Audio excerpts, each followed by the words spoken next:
Përshëndetje si jeni, uroj që jeni mirë të gjithë. Unë quhem Denis Kola, jam vllai i Elkris Kolës, që ka humbur çepaj datës 13 shtator.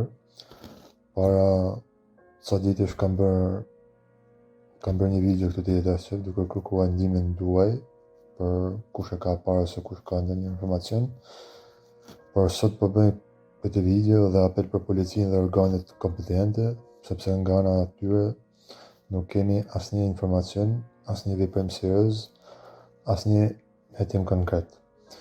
Por një gjë e keni të sigurt se po t'ishte ndonjë terrorist që kishte humbur, do ishte ngrit gjithë struktura shtetit në këmbë, me polici, me qenë, me maca, me helikoptera, me aviona.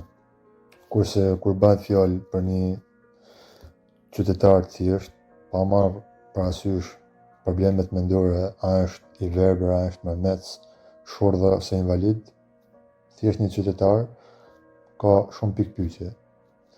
Gjithsesi, unë një bëj thirrje organeve kompetente të policisë të thellojnë hetimet, të thellojnë aktivitetin e tyre, sepse unë ju kam shprehë mendimin dhe atë dyshimet e mia se çfarë mund të ndodhë. Deri tani nuk ka asnjë gjë konkrete nga ana e tyre. Shpresoj që me kalimin e ditëve të angazhohen dhe të kenë rezultate edhe ato. Si edhe kam edhe një thirrje për qytetarët e thjeshtë, nëse shef dikush, ju isha lut t'i bëni i foto ose video të ma dërgoni ose mua ose redaksisë. Ju falenderoj nga zemra për vëmendjen dhe uroj të jeni mirë ju dhe familja juaj. Ju bekov Zoti. Faleminderit.